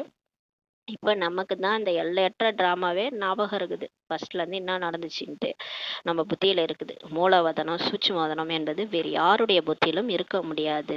இப்ப மற்றவங்கள உலகத்துல இருக்கிறவங்களெல்லாம் இந்த பரந்தாமம் சூட்சுமவதனம்லாம் யாருக்குமே தெரியாதுன்றாரு. ஆத்மாக்களாகிய நாம் மூலவதனத்தில் இருப்பவர்கள் என்பதை தெரிந்துள்ளீர்கள். நமக்கு தெரியும், நம்ம எல்லாம் பரந்தாமத்துல இருந்து வந்து நடிக்க வந்தோம். தேவதைகள் சூட்சுமவதனவாசிகள் ஆவீர்கள். அவர்களை பரிஸ்தாக்கள் என்றும் சொல்கிறார்கள். அங்கே எலும்பு தசையால் ஆன கூடு இருப்பதில்லை. இப்ப பரிஸ்தாக்களின் உலகத்துல இங்கே நம்ம பாக்குற சாக்கார உடல் எலும்பு தசையோட அந்த உடல் இருக்காது. அது வந்து பரிஸ்தா உடல் அப்படியே லேசா இருக்கும். அந்த ஆவி உடல் மாதிரி இருக்கும். அந்த மாதிரி அங்க இருக்காது. அங்க வந்து ஆவி உடல் இருக்கும். இந்த சூட்சுமவதனத்தின் பாகம் கூட கொஞ்ச காலத்திற்கானது. இந்த சூட்சுமவதனமே வந்து இந்த பார்ட்டே வந்து இப்பதான் வந்து சிவபாபா வந்து பிரம்மா உடல்ல வரும்போது அந்த சூட்சுமவதனத்தை படைச்சிட்டு தான் வந்தாரு அப்படின்ற மாதிரி சொல்லியிருப்பாங்க. சில முரளியில வந்திருக்கும். அப்புறம்தான் வந்து அங்கே எல்லாரையும் அவ்யக்த பரிஸ்தாக்கள் எல்லாரையுமே படைச்சிட்டு அங்க இருந்துதான் வந்து இங்க வந்து நம்மளை தேர்ந்தெடுத்து ஒருத்தவங்களா தேர்ந்தெடுத்து ஞானத்தை சொல்றாரு அப்படின்ற மாதிரி சொல்லுவாங்க. அப்ப வந்து சூட்சுமதனோட பாட்டு கூட இப்பதான் கொஞ்ச காலத்துக்கானதான். அது அது வந்து சொர்க்கம் உருவாகிற வரைக்கும், அதாவது பரந்தாமன் கேட்டு திறக்கிற வரைக்கும் அந்த சூட்சுமவதனம் இருக்கும். அதுக்கப்புறம் அது சூட்சுமவதனமே இருக்காதுன்னு சொல்றாரு. இப்போது நீங்கள் வந்து சென்று கொண்டிருக்கிறீர்கள். இப்ப நம்ம வந்து சூட்சுமவதனம் போயிட்டு வரோம். பாபா பார்த்துட்டு டெய்லி அமிர்த வேலையில சூட்சுமவதனம் போயிட்டு வரோம். நாள் முழுதுமே நம்ம போயிட்டு போயிட்டு வரோம். வந்து சென்று கொண்டிருக்கிறீர்கள். பிறகு ஒருபோதும் நீங்க செல்ல மாட்டீங்கன்னு சொல்றாரு. அதுக்கப்புறம் நீங்க ஒருபோதும் போக மாட்டீங்க. அதோட நம்ம பரந்தாமம் போயிட்டோம்னா அப்புறம் எங்கேருந்து சூட்சுமவதனம் போக போறோம். ஆத்மாக்களாகிய நீங்கள் மூலவதனத்திலிருந்து வரும்போது சூட்சுமவதனத்தின் வழியாகலாம் வர்றதில்ல. நம்ம பரந்தாமத்துல இருந்து கீழே வந்து சொர்க்கத்துக்கு நடிக்க வரும்போதுலாம் சூட்சுமவதன வழியாக நம்ம வர்றதில்ல. நேராக வருகின்றீர்கள். பூமிக்கு நேராகவே வந்துடும்ன்றாரு. ஆனா இப்போது நம்ம போகும்போது சூட்சுமவதனத்தின் வழியாக செல்கிறீர்கள்ன்றாரு. இப்ப எல்லாருமே உடலை விட்டா சூட்சுமவதனத்தின் வழியா எல்லா பரிஸ்தாக்களும் போயிட்டு அது வழியா போய் தான் பரந்தாமம் போவோம் சொல்றாரு. இப்போது சூட்சுமவதனத்தின் பாகம் பார்ட்டு இப்ப இருக்கிறதுன்றாரு. இந்த ரகசியங்கள் அனைத்தையும் குழந்தைகளுக்கு இப்ப புரிய வைக்கின்றார் பாபா. அந்த ஞானத்துல இதெல்லாம் ஞானம் அதான் சொல்றாரு. இது பக்தி கிடையாது, ஞானத்தை நான் சொல்லிட்டு இருக்கேன்றாரு. இந்த ரகசியங்கள் எல்லாத்தையும் பாபா வந்து இப்ப குழந்தைகளுக்கு புரிய வைக்கின்றார். குழந்தைகளாகிய நமக்கு புரிய வைத்து கொண்டிருக்கின்றார் என்பதை பாபாவும் தெரிந்திருக்கின்றார். இப்ப நமக்கு பாபா வந்து புரிய வைக்கிறாருன்றத பாபாவும் தெரிந்திருக்கிறாரு. சாது சன்னியாசிகள் போன்ற யாரும் இந்த விஷயங்களை தெரிந்திருக்கவில்லை. ஆனா வெளி உலகத்துல இருக்கிறவங்க சாது சன்னியாசிகளுக்கெல்லாம் இந்த மாதிரி ஒரு சூட்சுமவதனம் இருக்கு, எங்க பாபா அங்க அவ்யக்த பிரம்மா பாபா இருக்காரு, அங்கதான் நம்மலாம் பரிசுத்தாக்கள் போயிட்டு உடலை விட்டோடனே அங்க போறோம், இதெல்லாம் வெளி உலகத்தினருக்கு யாருக்குமே தெரியாதுன்றாரு. அவர்கள் ஒருபோதும் இப்படி பேசவே முடியாது. அங்க போய் சத்சங்கத்துல உட்காந்து நம்ம உட்காந்தோம்னா இந்த சூழவதனம் சூட்சுமவதனம் இதெல்லாம் அவங்க சொல்லவே முடியாது, தெரியாது இல்லையா அவங்களுக்கு. பாபா தான் குழந்தைகளிடம் பேசுகின்றார். அப்ப இது யார் பேசுறாங்க? அப்ப இது ஏதோ ஒரு சாதுவோ சன்னியாசியோ பேசல, அது பிரம்மா பாபாவும் பேசல, ஒரு உடல்ல சிவபாபாவே வந்து பேசிட்டு இருக்கிறாருன்ட்டு புரிஞ்சுக்கணுன்றாரு. கர்மேந்திரியங்கள் இல்லாமல் பேச முடியாது, அதனாலதான் இவர் உடம்புல வந்து பேசிட்டு இருக்கிறார். நான் இந்த சரீரத்தை ஆதாரமாக எடுத்து குழந்தைகளாகிய உங்களுக்கு படிப்புகின்றேன் என்று கூறுகின்றார். சிவபாபாவே சொல்றாரு, நான் இந்த சரீரத்துல ஆதாரமா எடுத்து வந்து உங்களுக்கு படிக்க வச்சிட்டு இருக்கிறேன்ட்டு சொல்றாரு. ஆத்மாக்களாகிய உங்களுடைய பார்வையும் பாபாவின் பக்கம் சென்று விடுகிறது. இப்ப நம்ம முன்னாடி சரீரத்தை பார்த்தோம். இப்ப நம்ம பார்வை எங்க போகுதுன்னா பிரம்மா பாபாவுடைய நெற்றி பூர்வத்துல போகுது. அங்கதானே சிவபாபா இருக்கிறாரு. அவரை பார்த்துதான் நம்ம பாபாவின் பக்கம் நமக்கு போகுது. இவை அனைத்தும் புதிய விஷயங்களாகுன்றாரு. நிராகாரமான தந்தை, அவருடைய பெயர் சிவ தந்தையாகும்.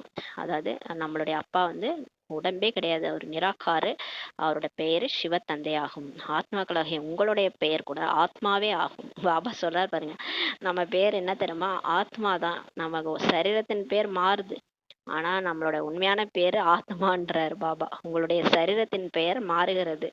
பரமாத்மா பெயர் ரூபத்திலிருந்து விடுபட்டவர் என்று மனிதர்கள் சொல்றாங்க அவருக்கு பெயர் கிடையாது, ரூபம் கிடையாது. இந்த முஸ்லீம்லாம் சொல்லுவாங்க அவருக்கு உருவமே கிடையாது, அருவ வழிபாடுன்னு சொல்லுவாங்க. உருவமே அவர்கள் அல்லாஹ்க்குன்னு சொல்லுவாங்க. பேர் இருக்கு ஆனா உருவம் இல்லைன்னு சொல்றாங்க. சிலர் வந்து பரமாத்மா பேரூபத்துக்கே அப்பாற்பட்டவர் சொல்றாங்க. ஆனா பேர் வச்சு தானே சொல்றாங்க. அல்லாஹ், ஜெகோவா, சிவன்ட்டு பேர்லாம் வைக்கிறாங்க. ஆனா எப்படி சொல்றாங்க? ஆனால் சிவன் என்று பெயர் சொல்கிறார்கள் அல்லவா? அப்புறம் என்ன பேரூபத்துக்கே அப்பாற்பட்டவர்னு அப்புறம் சொல்றாங்கன்னு சொல்றாரு. அதாவது ஏதாவது பேசணுன்ட்டு பேசிட்டு இருக்கிறாங்கன்றார் பாபா. சிவனுடைய பூஜையும் செய்கிறார்கள். சிவனோட பூஜையை செய்றாங்க. அப்புறம் பேர் இல்லைன்னு சொல்லிடுறாங்க. புரிந்து கொள்வது ஒன்று, செய்வது வேறொன்றாக இருக்கிறதுன்னு சொல்லி சொல்றாரு. ஒன்று புரிஞ்சுக்கிறாங்க, ஒன்று செய்யறது வேறன்றாரு. நீங்கள் இப்போது பாபாவின் பெயர், ரூபம், தேசம், காலத்தையும் கூட புரிஞ்சுக்கிட்டீங்கன்னு சொல்றாரு. இப்போ நம்ம புரிஞ்சுக்கிட்டோம். பாபாவோட பேரு சிவன், அவரோட ரூபம் நட்சத்திரமா இருக்கிறாரு, புள்ளியா இருக்கிறாரு. தேசம் வந்து அவரு பரந்தாமத்துல இருந்து வரார். காலம் சங்கமேகம், இதெல்லாம் நம்ம புரிஞ்சுக்கிட்டோம். எந்த ஒரு பொருளும் பேரூபம் இல்லாமல் இருக்க முடியாது என்பதை நீங்க தெரிஞ்சுக்கிட்டீங்க. ஒரு சேர் இருக்குது, அதுக்கு கூட பேர் சேர்னு வச்சுக்கிறாங்க, நாற்காலின்னு சொல்றாங்க. அப்ப பாபாவுக்கு பேர் இல்லாமல இருக்கும்? அதுக்கு ஒரு ரூபம் இருக்கு, அதுக்கு ஒரு பேர் இருக்குது. எல்லா பொருளுக்கும் பேர் இருக்குது. என்ன போய் பேர் இல்லைன்னு சொல்லிட்டீங்கன்னு சொல்றாரு. இது கூட புரிந்து கொள்ள வேண்டிய சூட்சுமமான விஷயமாகுன்றாரு. அப்ப எந்த ஒரு பொருளுமே பேர் இல்லாம இருக்கணும். அப்ப பரமாத்மா போய் பேர் இல்லைன்னு சொல்லிட்டீங்கன்றாரு. ஒரு வினாடியில் ஜீவன் முக்தி என்று பாடப்பட்டுள்ளது. அதாவது மனிதர்கள் நரனிலிருந்து நாராயணாக ஆக முடியும் என்று பாபா வந்து புரிய வைக்கிறாரு. அதாவது ஒரு செகண்ட்ல ஜீவன் முக்தி. ஒரு பாயிண்ட் கேட்டா கூட புத்தி போட்டு ஓப்பன் ஆயிடும். நம்ம பாபா நினைவுல இருந்து சொல்லும் போது சோல் கான்சியஸ்ல சொன்னோம்னா ஆத்ம உணர்வு வந்துடும். ஒரு செகண்ட்ல ஜீவன் முக்தி. அதாவது மனுஷங்க நரன்ல இருந்து தேவதை ஆக முடியும்ன்றத பாபா தான் நமக்கு புரிய வைக்கிறாரு. பாபா சொர்க்கத்தை ஸ்தாபனை செய்யக்கூடிய இறை தந்தையாக இருக்கின்றார். கடவுள் தான் வந்து அல்லாஹ் தான் எவனை படைச்சார், காட்ஃபாதர் எவனை படைச்சார்ன்னு சொல்றாங்க, அல்லாவின் தோட்டன்ட்டு. அப்ப அவரு தானே வந்து சொர்க்கத்தையே ஸ்தாபனை செய்யக்கூடிய இறை தந்தையா இருக்கிறார். நாம் அவருடைய குழந்தைகளாக ஆகி இருக்கிறோம் என்றாலும் கூட நாம் சொர்க்கத்தின் எஜமானர்களே. பாபா சொல்றார், இப்ப அவரோட குழந்தை தான் நம்ம. இருந்தாலும் நம்ம யாரு? நம்ம சொர்க்கத்துக்கு எஜமானர்களேன்னு சொல்லி சொல்றாரு. ஆனால் இதை கூட புரிந்து கொள்வதில்லை. ஆனா நிறைய பேர் இதை கூட புரிஞ்சுக்கல இல்லையா? எத்தனை பேர் புரிஞ்சுக்கிறாங்க? ஏன்னா புரிஞ்சுக்காமலே போயிடுறாங்க இல்லையா? தன்னை தேவதையா ஒத்துக்கிறதே இல்லாதான் சொல்றாரு. குழந்தைகளே, உங்களுடைய குறிக்கோளை நரனிலிருந்து நாராயணாக ஆவது தான் என்று பாபா சொல்றாரு. ராஜயோகம் அல்லவா? இந்த ராஜயோகம் யார் சொல்லி கொடுக்குறாங்க? கடவுளே வந்து சொல்லி கொடுக்குறாரு. நிறைய பேருக்கு 4 கைகளுடைய விஷ்ணுவின் காட்சிலாம் ஏற்படுது. இதன் மூலம் நாம் விஷ்ணுபுரிக்கு எஜமானர்களாக ஆகக்கூடியவர்கள் என்பது நிரூபணமாகிறது. நிறைய பிகேஎஸ்க்கு எடுத்த உடனே பிரம்மா பாபா பார்த்தோடனே அந்த காலத்துலலாம் பார்த்தோன்னே விஷ்ணுவோடைய காட்சி தான் கிடைக்குதாம். அதை பார்த்தோன்னே புரிஞ்சுக்கிறாங்களாம், நம்ம வந்து விஷ்ணுபுரிக்கு போகக்கூடியவங்க அப்படின்றத நிரூபணம் ஆகுதுன்னு சொல்லி சொல்றாரு. ஏன்னா அப்பெல்லாம் வெறும் காட்சி காமிச்சு தான் உள்ளார வந்தாங்க நிறைய பேர். 350 பேரை வச்சு பாபா பாலனை செஞ்சாரு. ஆனா ஆரம்பத்துல நிறைய பேர் வரும்போதெல்லாம் காட்சி தான் எல்லாருக்கும் கிடைச்சது. சொர்க்கத்தில் கூட லட்சுமி நாராயணுடைய சிம்மாசனத்திற்கு பின்னால் விஷ்ணுவின் சித்திரத்தை வைக்கிறார்கள். சொர்க்கத்துல பாபா சொல்றார் பாருங்க, சொர்க்கத்துல லட்சுமி நாராயணுடைய சிம்மாசனம் இருக்குமா, அதுக்கு பின்னாடி விஷ்ணுவோட சித்திரம் இருக்குமா. அதாவது விஷ்ணுபுரியில் இவர்களுடைய ராஜ்யம் இருந்தது என்பது உங்களுக்கு தெரியும் சொல்லி சொல்றாரு. இந்த லட்சுமி நாராயணன் விஷ்ணுபுரிக்கு எஜமானர்களாக இருக்கிறார்கள் சொல்லி பாபா சொல்றார். இந்த விஷ்ணுபுரிக்கே எஜமானர்களா யார் இருந்ததுன்னா லட்சுமி நாராயணன் தான். அது கிருஷ்ணபுரி, இது கம்சபுரி ஆகும். ஆனா நம்ம சொர்க்கம் வந்து கிருஷ்ணபுரி, ஆனா இப்ப நம்ம இருக்கிறது கம்சபுரி ஆகுன்றாரு. நாடகத்தின்படி இந்த பெயரையும் வைக்கப்பட்டிருக்கிறது. அப்ப இது கூட டிராமா படின்ட்டாரு. என்னுடைய ரூபம் மிகவும் சூட்சமானது என்று பாபா புரிய வைக்கிறார். யாரும் தெரிந்து கொள்ள முடியாது. அதாவது பாபாவுடைய ரூபம் வந்து சூட்சமானது. அவர் ஒரு செகண்ட்ல வந்துட்டு போயிடுவார். நம்ம கூப்பிட்டோன்னா அவர் பிரவேசமாக முடியும். பகுரூபி அவரு. யார் மேல வேணாலும் வந்து பிரவேசமாயி காரியத்தை செஞ்சுட்டு போக முடியும். அவரால் எது வேணாலும் செய்ய முடியும். அவரோட ரூபம் வந்து சூட்சமானதுன்ட்டு பாபா நமக்கு புரிய வைக்கிறார். யாரும் தெரிந்து கொள்ள முடியாது. ஆனா அவர் எப்ப வராரு போறாரு அதெல்லாம் யாராலையும் தெரிஞ்சுக்க முடியாது. பிரம்மா பாபா உடல்லே அவர் இருக்கிறாரு, எப்ப இருக்கிறாரு எப்ப போறாருன்னு தெரியாது. அவருடைய ரூபம் வந்து சூட்சுமமானது. ஆத்மா ஒரு நட்சத்திரம் போன்றது என்று சொல்கிறார்கள். ஆனால் லிங்கத்தை உருவாக்கி விடுகிறார்கள். இல்லை என்றால் பூஜை எப்படி நடக்கும்? அவங்க சொல்றாங்க ஆத்மா வந்து நட்சத்திரம் மாதிரின்ட்டு. அதெல்லாம் தெரியுது, ஆத்மா வந்து நட்சத்திரம். அப்ப பரமாத்மாவும் நட்சத்திரம் மாதிரி தானே இருப்பாரு. ஆனா அவருக்கு வந்து எப்படி வழிபடுறதுன்னு தெரியாதனால துவாபர யுகம் முதல்ல வந்து கடவுளுக்கு வந்து லிங்கத்தை வடிவத்தை உருவாக்கி பூஜை செய்யறாங்க. ஏன்னா எப்படி அப்புறம் பூஜை செய்யறது? அதனால லிங்க வடிவத்தை உருவாக்கிட்டாங்கன்றாரு. ருத்ர யஞ்ஞம் படைக்கிறார்கள் என்றால் பெருவிரல் போல சாலிகிராமங்களை அமைக்கிறார்கள், உருவாக்குகிறார்கள். இப்போ ருத்ர ஞான யஞ்ஞம், அது இது நம்மளது வந்து ருத்ர ஞான யஞ்ஞம். அவங்க ருத்ர யஞ்ஞம் படைக்கிறாங்கன்னா பெருவிரல் மாதிரி, பெருவிரல்னா நம்ம லிங்கம் தான், லிங்க வடிவம் தான். அந்த மாதிரி சாலிகிராமங்களை உருவாக்குறாங்க. உருவாக்கி அதை வச்சு யாகம் வளர்த்துறாங்க, யஞ்ஞம் யஞ்ஞம் வளர்த்துறாங்கன்றார். மற்றொரு பக்கம் அவரை அதிசயமான நட்சத்திரம் என்று சொல்றாங்க. ஆத்மாவை ஒரு இடத்துல என்ன சொல்றாங்கன்னா, அதான் நம்மளே தான் மாத்தி மாத்தி பேசுறோம்னு சொல்றாரு. பக்தியில ஒரு டைம் வந்து அவர் அதிசயமான நட்சத்திரம்னு சொல்றாங்க, ஒரு டைம் பூஜை பண்ணும்போது அந்த லிங்கம் மாதிரி செஞ்சு வச்சு பூஜை பண்றாங்கன்றார். ஆத்மாவை பார்க்க நிறைய பேர் முயற்சி செய்கிறார்கள், ஆனால் யாருமே பார்க்க முடியாதுன்னு சொல்லி சொல்றாரு. இப்போ டாக்டர்ஸ்லாம் கூட இந்த ஆத்மா எப்படி உடம்பு விட்டு வெளில போகுதுன்னு பார்க்கறதுக்கு என்னென்னமோ எக்ஸ்பெரிமெண்ட்லாம் செஞ்சு பார்க்குறாங்க, ஆனால் யாராலையும் பார்க்க முடியாதுன்றார். ஏன்னா கண்ணுக்கு தெரியாது, ஆத்மாவும் கண்ணுக்கு தெரியாது, பாபாவும் கண்ணுக்கு தெரிய மாட்டார். எப்படி காற்று கரண்ட்லாம் கண்ணுக்கு தெரியல, அதுக்காக அது காற்றே இல்லை கரண்ட்டே இல்லைன்னு சொல்ல முடியுமா? இருக்குது இல்லையா, தொட்டு பார்த்தா தான் தெரியும். அதான் சொல்றாரு. இப்போ வந்து நம்ம உணரதான் முடியும், ஆத்மாவையும் பரமாத்மாவையும் உணர முடியும், ஆனால் அவங்க கண்ணால பார்க்க முடியாதுன்றார். ராமகிருஷ்ணர் விவேகானந்தரை கூட காட்டுகிறார்கள் அல்லவா. ராமகிருஷ்ணருடைய விவேகானந்தருடைய உதாரணம் சொல்றாரு. இப்போ ராமகிருஷ்ணர் அவர் இறக்கும் தருவாயில அவரிடமிருந்து ஆத்மா விடுபட்டு என்னுள் நிறைந்து விட்டது என்பதை அவர் பார்த்தார். விவேகானந்தர் சொல்றாரு, அவர்கிட்ட இருந்து ஆத்மா ஒரு ஒளி மாதிரி வந்து எனக்குள்ளார நிறைஞ்சிருச்சு அப்படின்ட்டு விவேகானந்தர் சொன்னார். அவருக்கு யாருடைய காட்சி ஏற்பட்டது சொல்லி பாபா கேட்கிறாரு. ஆத்மா மற்றும் பரமாத்மாவின் ரூபம் ஒன்றே ஆகும், புள்ளியை தான் அவர் பார்த்தார். அந்த ஒளியா வந்தது சொன்னார்ல, அது ஒன்றும் கிடையாது, புள்ளி தான். ஆத்மாவை தான் பார்த்துருக்கிறாரு, ஆனால் அவர் அது ஆத்மான்னு அவருக்கு தெரியாது. ஏன்னா ஆத்மா புள்ளியா இருக்குன்ட்டு விவேகானந்தருக்கு தெரியாது இல்லையா. ஆனால் ஆத்மாவுடைய பரமாத்மாவோட ரூபம் ஒன்று தான், ஆனால் அது பரமாத்மா கிடையாது, ஆத்மாவுடைய ரூபம் தான். அந்த ராமகிருஷ்ணருடைய ஆத்மா வந்து புள்ளியா வர்றதை அவர் பார்த்துருக்காரு, புள்ளியை பார்த்தார், ஆனால் எதையும் புரிந்து கொள்ளவில்லை. ஆனால் புரிஞ்சிக்கல, ஆத்மாவின் காட்சியை யாரும் விரும்புவதில்லை, பரமாத்மாவின் காட்சியை பார்க்க வேண்டும் என்று தான் விருப்பம் வைக்கிறார்கள். எல்லாரும் வந்து இப்போ யாராவது ஒருத்தவங்க இறந்து போறாங்கன்னா அவங்களோட ஆவியை பார்க்கணும்னு விரும்புறாங்களா, இல்லை அவங்க ஆத்மாவை பார்க்கணும்னு விரும்புறாங்களா? பார்த்தாலே பயந்துடுச்சிடுறாங்க. அப்போ ஆத்மாவின் காட்சியை பார்க்கறதுக்கெல்லாம் விரும்புறதில்ல யாரும், பரமாத்மாவை பார்க்கணும்னு தான் எல்லாரும் விரும்புறாங்கன்னு சொல்றாரு. குருவின் வழியாக பரமாத்மாவின் காட்சியை பார்க்க வேண்டும் என்று அவர் அமர்ந்தார். ஆனா இந்த விவேகானந்தர் எதுக்காக அங்க உட்கார்ந்துருந்தார்னா, குருவின் வழியாக, ராமகிருஷ்ணருடைய வழியாக கடவுளை பார்க்கணுன்ட்டு விரும்பி இருக்கிறாரு. உடனே அவர் சொல்லிட்டாரு, அவ்வளவுதான், ஜோதியாக இருந்தது, அது என்னுள் நிறைந்து விட்டதுன்ட்டு விவேகானந்தர் சொல்லிட்டாரு. அதாவது ராமகிருஷ்ணருடைய அந்த ஆத்மா வந்து பிரியும் போது அந்த ஜோதியா புள்ளியா வந்து இவருக்குள்ளார நிறைஞ்சிருச்சு அப்படின்ட்டு சொல்லிட்டாரு அவரு. ஆனா அது வந்து கடவுள்ன்ட்டு அவர் நினைச்சுக்கிட்டாரு. இதுலேயே அவர் அதிக குஷி அடைந்து விட்டார். பரமாத்மாவை நான் பார்த்துட்டேன்ட்டு அதாவது குரு தான் கடவுள் அப்படின்ட்டு நினைச்சுக்கிட்டாரு, அதிக குஷி அடைந்துட்டார். இதுதான் பரமாத்மாவின் ரூபம் என்று அவர் புரிந்து கொண்டார். விவேகானந்தர் அந்த மாதிரி புரிஞ்சிட்டாருன்னு சொல்லி சொல்றாரு. குருவிடம் பகவான் இருக்கின்றார், பகவானின் காட்சியை பார்த்தார், எதையும் புரிந்து கொள்ளவில்லை சொல்லி சொல்றாரு. இதெல்லாம் எதுவுமே புரிஞ்சிக்கல, ஆத்மாவுடைய காட்சியை வந்து பரமாத்மான்னு நினைச்சிட்டாரு. பக்தி மார்க்கத்தில் புரிய வைப்பது யார்? பாபா சொல்றாரு, இப்ப பக்தி மார்க்கத்துல இதெல்லாம் யார் போய் புரிய வைக்கிறது? எந்தெந்த ரூபத்தில் என்ன பாவனை வைக்கிறார்களோ, எந்த முகத்தை பார்க்கிறார்களோ அந்த காட்சி ஏற்படுகிறது என்பதை பாபா வந்து இப்போது நமக்கு புரிய வைக்கிறார். நமக்கே முன்னாடிலாம் தெரியாம இருந்துச்சு இல்லையா. பக்தியில காட்சி கிடைக்குது, சிலருக்கு கனவுலலாம் வரும், கனவுலலாம் நமக்கு காட்சி கிடைச்சிருக்கும். அந்த மாதிரிலாம் காட்சிகள் வரும்போது நம்ம என்ன பாவனை வைக்கிறோமோ, எந்த முகத்தை நம்ம பார்க்குறோமோ, கிருஷ்ணரா பார்க்குறோம், கிருஷ்ணரையே பக்தி செய்கிறோன்னா அப்போ கனவுல கிருஷ்ணர் தெரிவார். அப்போ இல்லை இல்லை நம்ம தியானத்தில் இருக்கும்போது நேராகவே கிருஷ்ணரோட காட்சி கிடைக்கும். இந்த மாதிரிலாம் பக்தியில் கிடைக்குது. அப்போ இதெல்லாம் வந்து எந்த பாவனை வைக்கிறாங்களோ அவங்களுக்கு அது காட்சியாக கிடைக்குதுன்றத பாபா தான் வந்து இப்போ நமக்கு புரிய வைக்கிறாரு. ஆனால் இதை போய் யார் பக்தி மார்க்கத்தில் புரிய வைக்கிறதுன்னு சொல்லி கேட்குறாரு. நிறைய பேர் கணேசன் பூஜை செய்கிறார்கள் என்றால் அவர்களுக்கு உயிருடன் காட்சி ஏற்படுகிறது, இல்லை என்றால் அவர்களுக்கு எப்படி நிச்சயம் ஏற்படும் சொல்லி சொல்றாரு. கணேச பூஜைன்னா அப்போ கணேசர் மாதிரியே காட்சி கிடைக்குதுன்றாரு. அப்போ எப்படி அவங்களுக்கு நிச்சயம் ஏற்படும்? மிக பிரகாசமான ரூபத்தை பார்த்து நாங்கள் பகவானின் காட்சியை பார்த்தோம் என்று புரிந்து கொள்கிறார்கள், அதிலேயே குஷி அடைந்து விடுகிறார்கள். பக்தியில் இப்படிதான், எதையாவது பார்த்துட்டாங்க காட்சியை, நான் ஒரு பிரகாசமா அந்த விஸ்வரூப தரிசனம் மாதிரிலாம் பார்த்துட்டாங்கன்னா அதிலேயே குஷி அடைஞ்சிடுறாங்களாம். அப்போ அந்த முக்தி, ஜீவன் முக்தி இதெல்லாம் பற்றி கவலைப்படுறது இல்லை அவங்க. இந்த மாதிரி காட்சி கிடைச்சா போதுன்றாங்க. இவை அனைத்தும் பக்தி மார்க்கம்ன்றாரு, இறங்கும் கலையாகும். பக்தி மார்க்கம்ன்றது இறங்கும் கலைன்றாரு.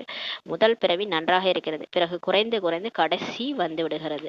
இப்ப நம்மளும் தான் அப்படி இருந்திருப்போம். துவாபர யுகத்துல இருந்து நமக்கும் இந்த மாதிரிலாம் காட்சிலாம் கிடைச்சிருக்கும். உடனே அதுலயே நம்ம திருப்தி ஆயிட்டு இதுல என்ன ஆயிடுது, அப்படியே இறங்கும் கலையில அப்படியே வந்து நம்ம பிறவி பிறவியா எடுத்து வந்துட்டோன்றாரு. கடைசி பிறவியா வந்து அப்படியே கலைகள்லாம் குறைஞ்சு போச்சு. ஏன்னா பக்தி பண்ணி பண்ணி கலைகள் குறைஞ்சிருந்துன்றாரு.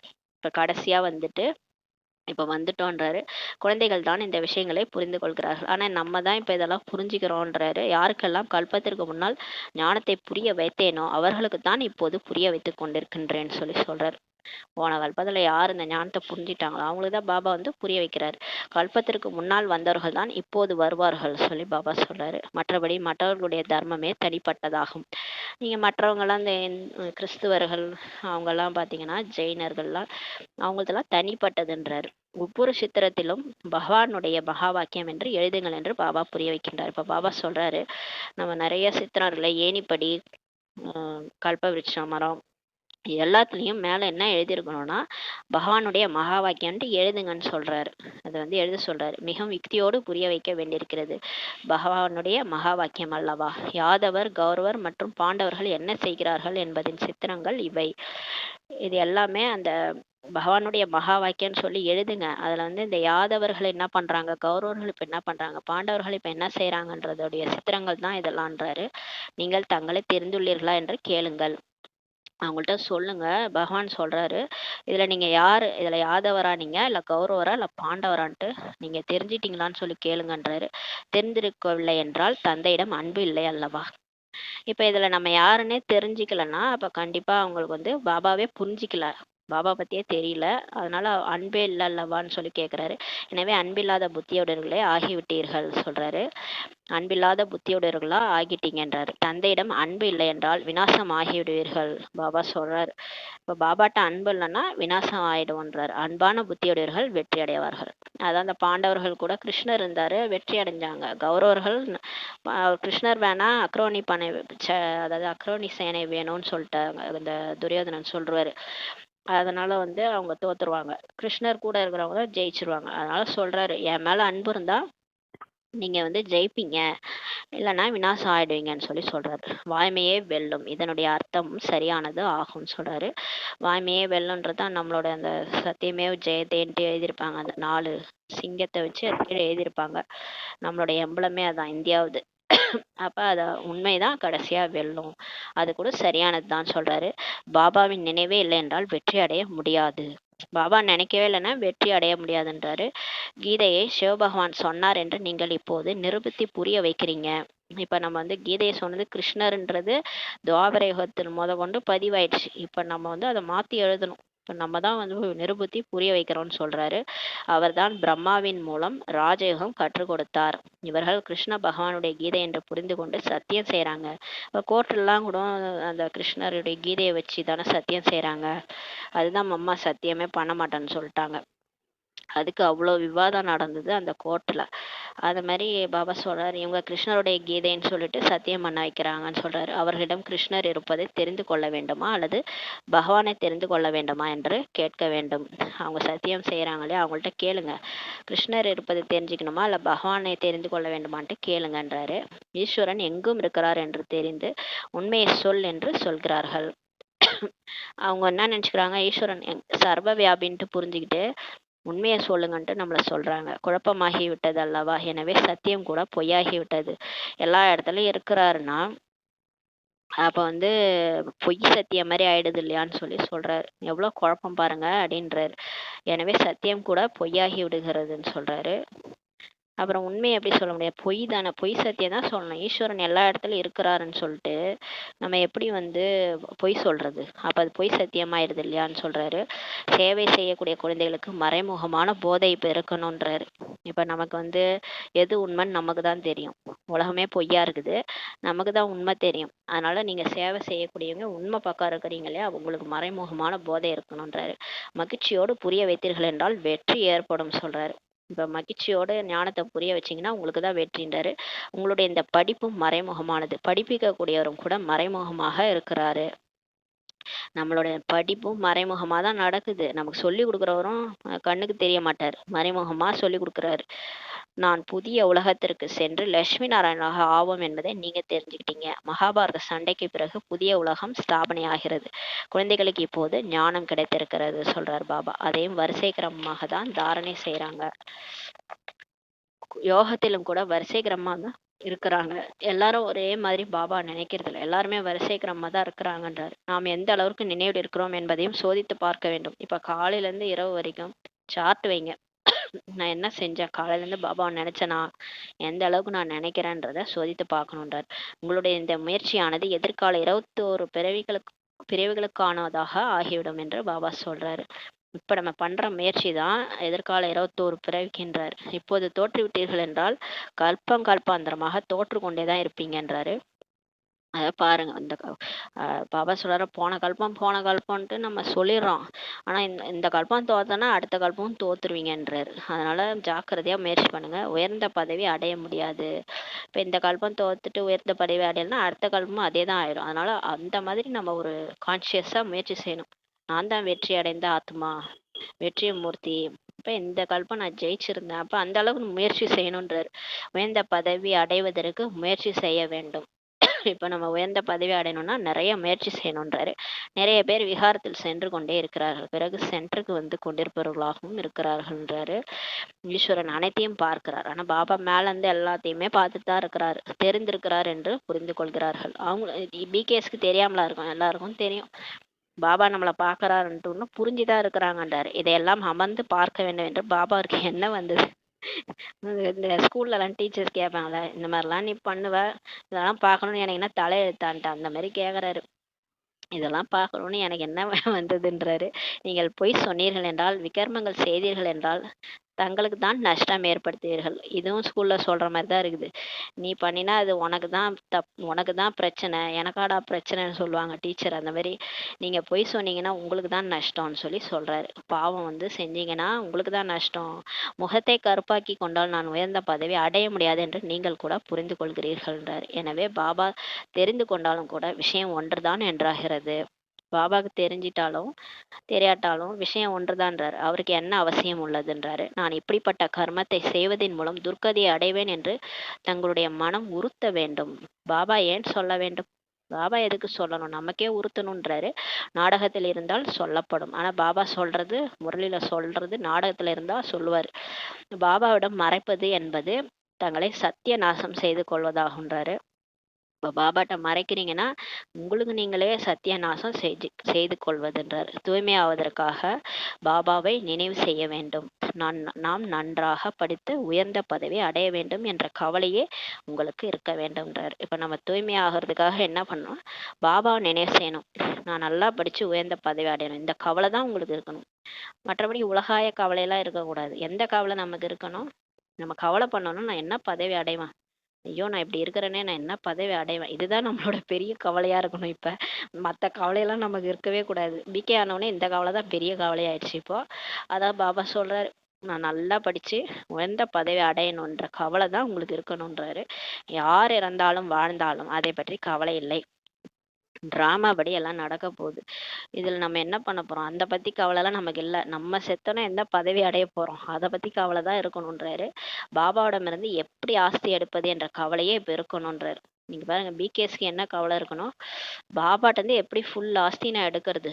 தங்க ஒரு குருவி கடலையே குடிச்சிருச்சுன்ட்டு ஒரு ப்ராவர்ப் இருக்கான். அதுதான் நம்ம தான் அது. இப்போ ஞான கடலையே இப்போ நம்ம குடிக்கணும். எப்படி நான் ஆஸ்தி ஃபுல்லாக எடுக்கிறது, அந்த கவலை தான் உங்களுக்கு இருக்கணுன்றாரு.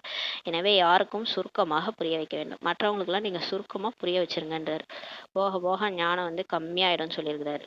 ஒரு 2 வரி தான் சொல்லுவீங்க, ஆனால் உங்களோட அவ்வியக்த ஸ்திதியிலேருந்து நீங்கள் சொல்லும்போது அந்த 2 வரியிலே புரிஞ்சுட்டு போயிடுவாங்கன்னு சொல்கிறாரு. அந்த மாதிரி போக போக சுருக்கமாக நீங்கள் புரிய வைக்கணுன்றாரு. நல்லது. இனிமேலும் இனிமையான காணாமல் போய் கண்டெடுக்கப்பட்ட செல்ல குழந்தைகளுக்கு தாயும் தந்தையுமான பாப் தாதாவின் அன்பு நினைவுகளும் காலை வணக்கமும். ஆன்மீக குழந்தைகளுக்கு ஆன்மீக தாய் தந்தையின் நமஸ்காரம். நாம் ஆன்மீக குழந்தைகள் ஆன்மீக தாய் தந்தைக்கு நமஸ்காரம். தாரணைக்கான முக்கிய சாரம். ஃபர்ஸ்ட் பாயிண்ட், மறைமுகமான குஷியில் இருந்து கொண்டு சேவை செய்ய வேண்டும். குஷியை வந்து வெளியில காட்டக்கூடாது. மறைமுகமான குஷியில இருந்து சேவை செய்யணும். மனம் உறுத்துகின்ற அளவு அரிக்கும் எந்த ஒரு காரியத்தையும் செய்யக்கூடாது. அதாவது நமக்கு மனசாட்சியே வந்து கொன்னுடுன்னுவாங்க. அந்த மாதிரி நம்ம செய்யறதெல்லாம் அந்த மனசாட்சி தான் வந்து என்ன பண்ணுமா, தூங்கவே விடாதான். அது வந்து கேள்வி கேட்டுட்டே இருக்குமா அந்த மனசு. மற்றவங்க எதுவும் பண்ணலாம் கூட அந்த மனசே வந்து அதான் மனசை வந்து மனசாட்சியே கொன்னுடுவாங்கன்னு சொல்லுவாங்கல்ல, கொன்னுட்டு செய்யறாங்கன்னு. அது வந்து சும்மாவே இருக்காது, அது நம்மளை வந்து டிஸ்டர்ப் பண்ணிட்டே இருக்குமா, அதனால அதை கொன்னுடுவாங்களாம். அந்த மாதிரி சொல்லுவாங்க. அதனால மனசு வந்து உறுத்துற அளவுக்கு நம்ம வந்து எந்த காரியத்தையும் செய்யக்கூடாது. ஏன்னா கடைசியில அந்த காட்சிகள் வந்து யமதூதர்களா வரும்னு சொல்லுவாங்க. கடைசியில என்னன்னா நம்ம செஞ்ச எல்லா காட்சிகளும் தான் கண்ணு முன்னாடி வருமா, அதுதான் யமதூதர்கள் அப்படின்னு சொல்லுவாங்க. அது பாபா வராம இது வந்துரும். அதனால அந்த மாதிரி எந்த காரியத்தையும் செஞ்சிடாதீங்கன்றாரு. பாபா மட்டும்தான் நம்ம உடலை விட்டு போகும்போது ஞாபகத்துல இருக்கணும். மற்ற எந்த மாதிரி விஷயங்கள் மனசை உறுத்துற விஷயங்கள் நமக்கு இருக்கக்கூடாதுன்றாரு. நாம் எந்த அளவுக்கு நினைவில் இருக்கிறோம் என்று தங்களை சோதிக்க வேண்டும். இப்போ நீங்க சார்ட் வைங்க, சார்ட் வச்சு செக் பண்ணுங்க. காலை முதல் இரவு இரவு வரை நான் வந்து தூங்க போறதுக்கு முன்னாடி செக் பண்ணிட்டு படுங்க. நான் எவ்வளோ நேரம் நினைவு பண்ணேன், காலையில 1 மணி நேரம், அப்புறம் மத்தியானம் 1 மணி நேரம், நடுவில் ட்ரில் பண்ணனா எல்லாத்தையும் செக் பண்ணுங்க. கொஞ்ச நேரம் பண்ணா கூட அது நமக்கு வந்து அவ்வியக்த ஸ்திதி வரும். அதன் மூலமா நிறைய நன்மை நடக்கும். அதனால சொல்றாரு சோதிங்கன்றாரு. 2வது பாயிண்ட், நாம் நல்ல விதத்தில் படித்து உயர்ந்த பதவி அடைய வேண்டும் என்ற கவலை எப்போதும் இருக்கணும். நமக்கு ஒரே கவலை தான் இருக்கணும், நான் என்ன பதவி அடைவேன், நான் நல்லா படிக்கணும், நல்லா பதவி அடையணும், இந்த கவலை தான் இருக்கணும். மற்ற உலகாய கவலையெல்லாம் பாபா பார்த்துக்குவாரு. இந்த கவலை மட்டும் இருந்தா போதும்னு சொல்றாரு. எந்த ஒரு விகர்வமும் செய்துவிட்டு பொய் சொல்லி தங்களுக்கு நஷ்டத்தை ஏற்படுத்தி கொள்ளக்கூடாது. எது செஞ்சாலும் பாபாட்ட சொல்லிடணும், உண்மையை சொல்லிடணும். அப்போ வந்து நமக்கு நஷ்டம் வராது. இப்போ நம்ம பொய் சொல்லிட்டோம்னா தான் நமக்கு நஷ்டம் வந்துரும்ன்றாரு. வரதானம், மன்மனாபவ என்ற மகா மந்திரத்தின் மூலம் அனைத்து துக்கங்களிலிருந்து விடுபட்டு இருக்கும் சதா சுகஸ்வரூபம் ஆவீர்களாக. இப்போ நமக்கு கிடைச்சிருக்கிற மகா மந்திரமே தன்னை ஆத்மான்ட்டு புரிஞ்சுட்டு பாபாவை நினைவு செய்யறது, அதுதான் மன்மனாபவ. அதன் மூலம் நீங்க எல்லா துக்கத்துல இருந்து விடுபட்டு இருக்கக்கூடிய சதா சுகஸ்வரூபமா ஆயிருங்கன்றாரு. துக்கமே போயிடும் அப்ப சதா சுகி, அதாவது அந்தர்முகி சதா சுகின்னு. அது மாதிரி சதா சுகஸ்வரூபமா ஆகணும்னா அந்த மன்மனாபவ மந்திரத்தை புடிச்சிக்கணும்ன்றாரு. எப்பொழுதாவது ஏதாவது ஒரு விதமான துக்கம் வந்தாலும் மந்திரத்தை எடுத்துக்கொள்ளுங்கள். எப்ப ஏதாவது பிரச்சனைனா உடனே, அது அன்னைக்கு கூட சொன்னார்ல, பாபா ரூம் முன்னாடி போய் பாபாட்ட உட்காந்துருங்க, அவருடைய கைகள் வந்து வரதான ரூபத்துல என் தலை மேல இருக்குது, அப்படியே உங்களுக்கு வந்த பிரச்சனை எல்லாம் போயிரும்னு சொன்னார்ல. அதே மாதிரிதான் எந்த ஒரு துக்கம் வந்தாலும் இந்த மந்திரத்தை எடுத்துக்கோங்க, அப்போது துக்கம் ஓடி போயிடும்ன்றாரு. அதாவது ஆத்மான்னு புரிஞ்சுக்கிட்டு பரமாத்மாவை நினைவு செய்வது, இதுதான் மந்திரம். தன்னை ஆத்மான்னு புரிஞ்சுட்டு போய் பாபா முன்னாடி உட்காந்து பாபாவை நினைக்கணும், அதுதான் மந்திரம். அப்போ துக்கம் உடனே ஓடி போயிடும்ன்றாரு. கனவிலும் கூட சிறிதளவும் துக்கத்தின் அனுபவம் ஏற்படக்கூடாதுன்றாரு. பாருங்க, கனவுல கூட துக்கம் வரக்கூடாது, அப்பதான் தேவதையாக முடியும் நம்மளால.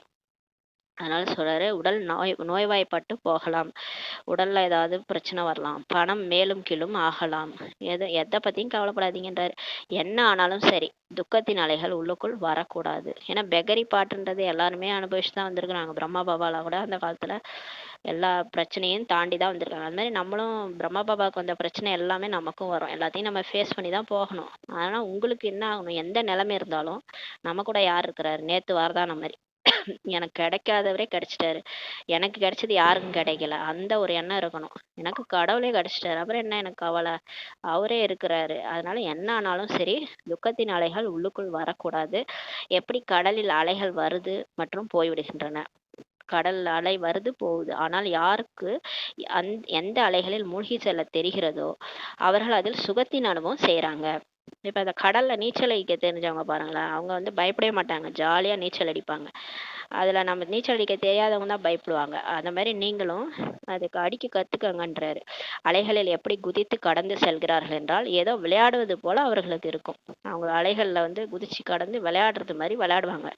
எனவே கடலின் குழந்தைகள் நம்மளாம் யாரு, அது வந்து சூழக்கடல், நம்ம வந்து சூட்சும கடலுடைய குழந்தைகள்.